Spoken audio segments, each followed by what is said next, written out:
Hello everyone, welcome to ఏకేఎస్ఐఎస్ academy daily current affairs. నిన్న ఇచ్చినటువంటి క్వశ్చన్లో కనుక మనం చూస్తే మ్యాన్మోడ్ పోర్ట్ అది ఎక్కడుందండి? ఇండస్ వ్యాలీ సివిలైజేషన్లో నిన్నే మాట్లాడుకున్నాం మనం. ఆల్రెడీ ఇచ్చాను క్వశ్చన్లో. లోథల్ ఇది కనిపెట్టినటువంటి వ్యక్తి పేరు ఆర్ రావ్ ఇన్ 1953. సో అది answer. Before we go to the session, if you are looking for UPSC admissions, అట్లాగనే group 1 and group 2 in both AP and Telangana, in both mediums English and Telugu, దయచేసి కింద నెంబర్కి కాల్ చేయండి. ఇక ఈరోజు టాపిక్లోకి వెళ్తే ఎలక్టోరల్ రిఫార్మ్స్ గురించి పార్లమెంట్ మొత్తం కూడా స్తంభించిపోయినటువంటి పరిస్థితి. సో ఇరువైపులా కూడా అంటే పాలకపక్షం ప్రతిపక్షం ఇద్దరు కూడా ఎలక్టోరల్ రిఫార్మ్స్ మీద చాలా మాటలు అనేటటువంటివి అనుకున్నారు, వాదనలు జరిగాయి, కొన్ని ఇంపార్టెంట్ పాయింట్స్ కూడా మనకు కనిపించాయి. అందులో ఎగ్జామినేషన్ పాయింట్ ఆఫ్ వ్యూలో గాను మనం ఈరోజు దాన్ని చర్చించేటటువంటి ప్రయత్నం చేద్దాం. ముందుగా ఎలక్టోరల్ రిఫార్మ్స్ గురించి ఎందుకు ఉంది అంటే, కాంగ్రెస్ ఎంపీ అజయ్ మేకన్ రాజ్యసభలో ఏం చెప్పారంటే, బీజేపీకి 10,000 కోట్ల రూపాయలు ఎలక్షన్ అకౌంట్లో ఉన్నాయట. సో ఎలక్షన్ అకౌంట్లో బీజేపీకి 10,000 కోట్లు ఉంటే ఇది కాంగ్రెస్ కన్నా 75 రెట్లు ఎక్కువ. గత 20 సంవత్సరాల నుంచి కనుక చూసుకుంటే బీజేపీ తాలూకా బ్యాంక్ బ్యాలెన్స్ 87 కోట్ల రూపాయల నుంచి 10,000 కోట్లకు పెరిగింది. వేరేజ్ అదే సమయంలో కాంగ్రెస్ పార్టీ తాలూకా బ్యాంక్ బ్యాలెన్స్ 38 కోట్ల నుంచి కేవలం 133 కోట్ల రూపాయలకు మాత్రమే పెరిగింది అనేటటువంటి ఒక అంశాన్ని చెప్పారు. సో ఇందులో భాగంగా మనం ఎలక్టోరల్ బాండ్స్ గురించి తెలుసుకోవాలి. ఈ ఎలక్టోరల్ బాండ్స్ని గతంలో సుప్రీంకోర్టు క్యాన్సిల్ చేసినటువంటి విషయం మీ అందరికీ తెలుసు. నేను దాని మీద చాలా క్లాసెస్ చేశాను, దయచేసి ప్రీవియస్ వీడియోస్ చూస్తే మీకు అర్థమవుతాయి. అట్లాగనే ఎలక్టోరల్ రిఫార్మ్స్ గురించి ముఖ్యంగా చాలా సమగ్రంగా కనుక మనం చర్చిస్తే, ఇది కేవలం భారతదేశంలో ఉన్నటువంటి ప్రజాస్వామ్యాన్ని కాపాడమే కాదు, accountability and transparency in election system అనేటటువంటిది పెరిగేటటువంటిగా చేయాలనేది. ఎందుకంటే ఇప్పుడు ఎస్ఐఆర్ ఇష్యూస్ అన్నీ కూడా మనకి ఈ బీహార్ ఎన్నికల నేపథ్యంలో మనకి చాలా కనిపిస్తున్నాయి కాబట్టి, systematic revision of these electoral rolls ఇవన్నీ కూడా. సో ఇందులో భాగంగా ఈ టాపిక్ అయితే మనకు బయటకు వచ్చింది. అందులో ఫస్ట్ ఆఫ్ ఆల్ ఈ ఎలక్టోరల్ బాండ్స్ గురించి కనుక మనం చూస్తే, ఎలక్టోరల్ బాండ్స్ అనేటటువంటి స్కీమ్ని మనం ఇంట్రడ్యూస్ చేసింది ఫినాన్షియల్ బిల్లో భాగంగా 2017. అయితే దీని మీద అసోసియేషన్ ఫర్ డెమోక్రటిక్ రిఫార్మ్స్ అని ఒక ఇన్స్టిట్యూషన్ ఉంది. వీళ్ళు సుప్రీంకోర్టులో ఒక కేసు ఫైల్ చేశారు పిల్ రూపంలో. Central government electoral bond scheme గురించి సుప్రీంకోర్టుకి నివేదించింది. అయితే ఎలక్టోరల్ బాండ్ స్కీమ్ అనేటటువంటి దాన్ని అమెండ్మెంట్ కూడా చేశారు. ఏంటంటే 70 రోజులు కాదు 85 రోజుల పాటు ఈ యొక్క ఎలక్టోరల్ బాండ్స్ అనేటటువంటి వాటిని అమ్ముతామని. అయితే ఆ రోజు సుప్రీంకోర్టులో ఉన్నటువంటి సిజేఐ చంద్రచూడ్ ఎవరైతే ఉన్నారో ఈయన కొన్ని ప్లీస్ తీసుకున్నారు, especially against the electoral bonds. 5 judge bench ఏదైతే ఉందో చంద్రచూడ్ గారి ఆధ్వర్యంలో ఈ యొక్క మొత్తం ఎలక్టోరల్ బాండ్స్కి సంబంధించి ఆ ఆర్గ్యుమెంట్స్ అన్నీ కూడా విన్నది. 2023 సుప్రీంకోర్టు దాన్ని రిజర్వ్ చేసింది. 2024 ఫిబ్రవరి 15న ఈ ఎలక్టోరల్ బాండ్ స్కీమ్ అనేటటువంటిది అన్కాన్స్టిట్యూషనల్, రాజ్యాంగ విరుద్ధం అని చెప్పింది. కానీ అప్పటికే చేతులు కాలిపోయాయి. ఏంటి? ఎలక్షన్ ప్రోపగండాస్లో భాగంగా ఎలక్షన్లో పాల్గొనేటటువంటి పార్టీలకు ఆల్రెడీ ఎలక్టోరల్ బాండ్స్ ద్వారా కొన్ని 100 కోట్ల రూపాయలు ట్రాన్స్ఫర్ అయిపోయింది.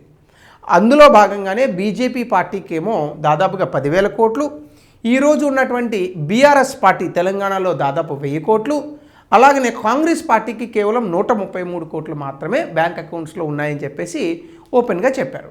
సుప్రీంకోర్టు జడ్జిమెంట్లో భాగంగా ఆ డీటెయిల్స్ మొత్తం ఎలక్షన్ కమిషన్కి ఇమ్మని చెప్పింది.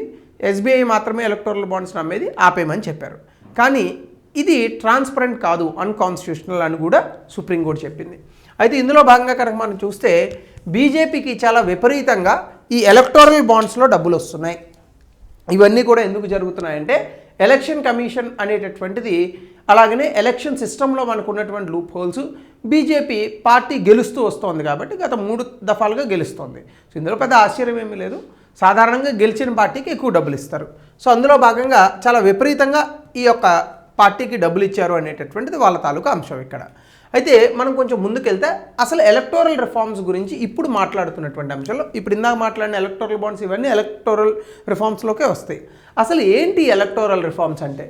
సిస్టమాటిక్ చేంజెస్ అంటే చాలా జాగ్రత్తగా కనుక మనం చూస్తే, ఒక సిస్టమ్ ఏదైతే ఉంటుందో ఎలక్షన్ సిస్టమ్ లేదా ఎలక్షన్ కమిషన్, మొత్తంగా మనకున్నటువంటి ఎన్నికల వ్యవస్థ, ఈ వ్యవస్థాగతమైనటువంటి మార్పులు ఎఫిషియన్సీని పెంచడానికి, transparency and fairness of the election ప్రాసెస్ని పెంచడానికి మనం కనుక వాడితే దాన్నే ఎలక్టోరల్ ప్రాసెస్ అని అంటాం, ఎలక్టోరల్ రిఫార్మ్స్ అని అంటాం. ఎందుకు ఈ రిఫార్మ్స్ తీసుకురావాలి? ఫస్ట్ ఆఫ్ ఆల్ ఎలక్షన్స్ అనేటటువంటివే మనం డెమోక్రసీ ప్రజాస్వామ్యాన్ని కాపాడుకోవడానికి మనకు ఉన్నటువంటి ఏకైక ఆయుధం, మనకి అంటే ప్రజలకు. ఈ ఎలక్షన్స్ ద్వారానే మనము రాజకీయాలలో ఏ వ్యక్తి ప్రజల ద్వారా నియమితులవుతారు లేదా ప్రజల ద్వారా ఎన్నుకోబడతారు అనేటటువంటిది మనం నిర్ణయిస్తాం, which is nothing but citizens participation. అంటే ఏంటి? మన దేశంలో ఉన్నటువంటి పౌరుల యొక్క భాగస్వామ్యం ప్రజాస్వామ్యంలో ఎలక్షన్స్ ద్వారానే మనకు జరుగుతుంది. కాబట్టి ఈ ఎలక్షన్స్ అనేటటువంటివి చాలా నిక్కచ్చిగా ఏమాత్రము కూడా ఎవరికి బయాస్ అనేటటువంటిది లేకుండా స్వేచ్ఛాయుతమైనటువంటి ఎన్నికలు జరగడం అనేటటువంటిది ఒక డెమోక్రటిక్ కంట్రీ అంటే ఏ దేశంలో అయితే ప్రజాస్వామ్య పరిపాలన జరుగుతుందో ఆ ప్రజాస్వామ్య పరిపాలనకు ఫండమెంటల్గా ఇది నిలుస్తుంది. కాబట్టి ఎలక్టోరల్ ప్రాసెస్ ప్రతి దేశంలోని కూడా అనేక సవాళ్ళు ఉంటాయి. ముఖ్యంగా మన దేశంలో డబ్బుని యూజ్ చేసి ఓట్లు కొనడాలు, అలాగే వాళ్ళకున్నటువంటి బలం చూపించి ఓట్లను దండుకోవడాలు, క్రిమినల్స్ ముఖ్యంగా నేరస్తులు రాజకీయాల్లోకి రావడాలు, అలాగే భారతదేశంలో ఉన్నటువంటి పార్టీలోనే అంతర్గతంగా డెమోక్రసీ అంటే ప్రజాస్వామ్యం అనేటటువంటిది లేకపోవడం, ఎవరో ఒక వ్యక్తి చెప్పినట్టుగానే నడుస్తూ ఉంటుంది. అలాగే లోయర్ ఓటర్ టర్న్అవుట్. మొత్తంగా మీరు చూసుకుంటే గ్రామీణ ప్రాంతాల్లో అధికంగా ఓట్లు వేస్తున్నారు, పట్టణ ప్రాంతాల్లోనేమో అసలు ఓటింగే వేయట్లేదు. ఇటీవల కాలంలో మనం జూబ్లీ హిల్స్ ఎన్నిక కూడా చూసాం, దాదాపు 50 నుంచి 60% మాత్రమే ఓటర్ టర్న్అవుట్ వచ్చింది, మిగతా వాళ్ళు రాలేదు.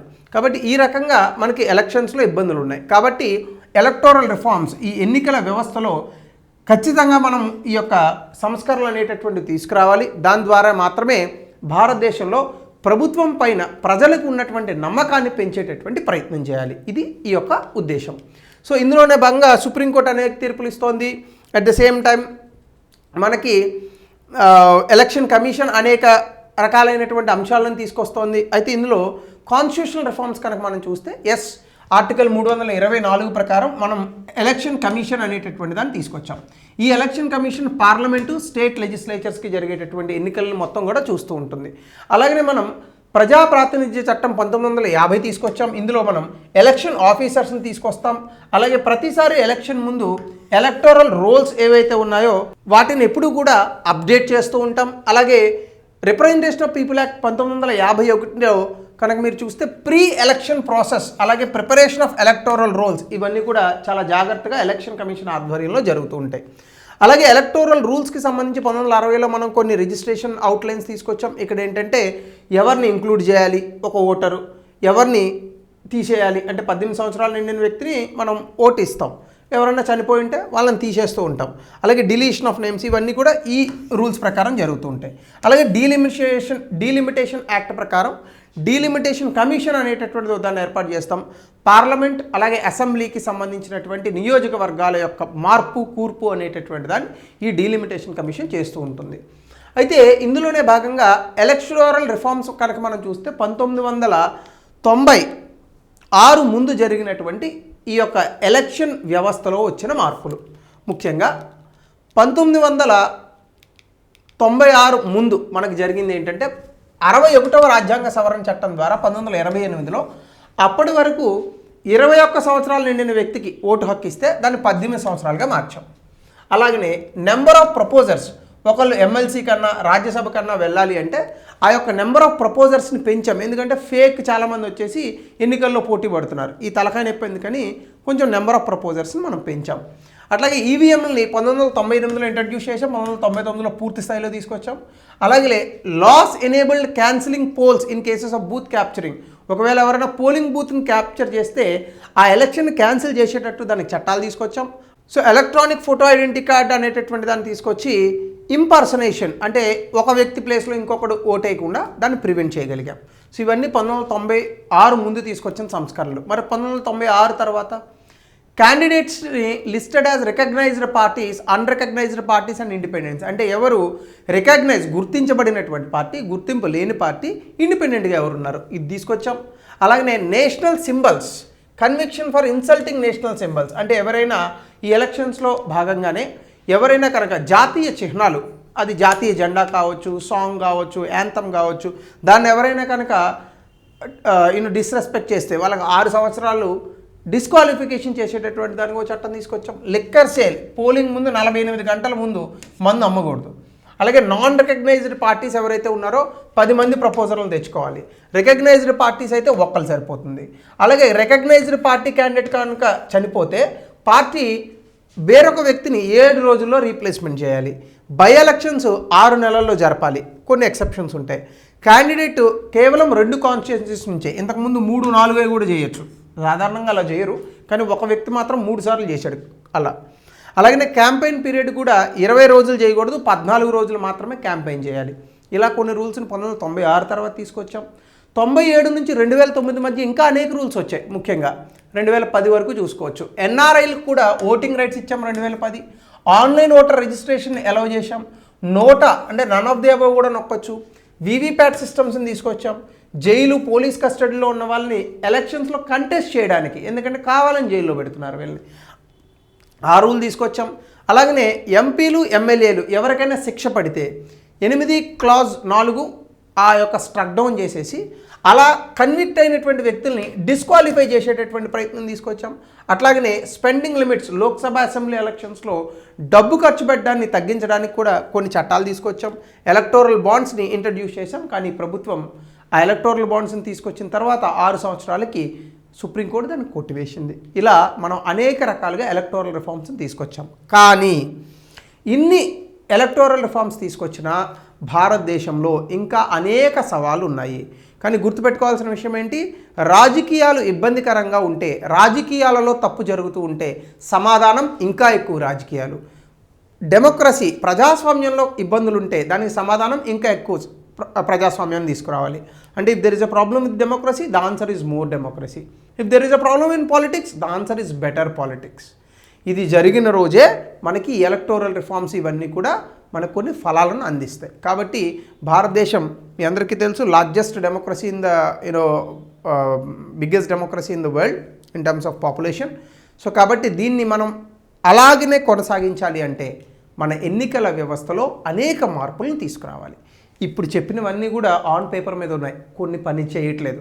మనందరికీ తెలుసు స్పెండింగ్ లిమిట్స్ నిజమేనండి. అది స్పెండింగ్ లిమిట్స్ జరుగుతుందా? ఇంతే ఖర్చు పెట్టాలని అంటున్నారు. లాస్ట్ టైం 2024 లోక్సభ ఎలక్షన్స్లో అనుకుంటా 1,00,000 కోట్లు ఖర్చు అయిందట మొత్తం భారతదేశంలో. సో ఎక్కడికి పోతున్నాయి ఈ డబ్బులు? జనాలకు ఇస్తున్నారు. జనాలకు ఇచ్చినటువంటి డబ్బులు మళ్ళీ రాజకీయ నాయకులు రాబట్టుకోరా? సో ఇది ఇప్పుడు జరుగుతున్నటువంటి తంతు. కాబట్టి దీని తాలూకా మీ ఆలోచనని కమెంట్ సెక్షన్లో తెలపండి. సో దీనికి రిలేటెడ్గా ఒక క్వశ్చన్ దయచేసి కమెంట్ సెక్షన్లో చెప్పండి. అట్లాగనే examining the need for electoral reform suggested by various committees with reference to one nation one election, దీన్ని 200 పదాల్లో రాయండి. సో ఇది ఈరోజు టాపిక్. Hope you understand. మళ్ళీ మనం రేపు కలుద్దాం. Thank you.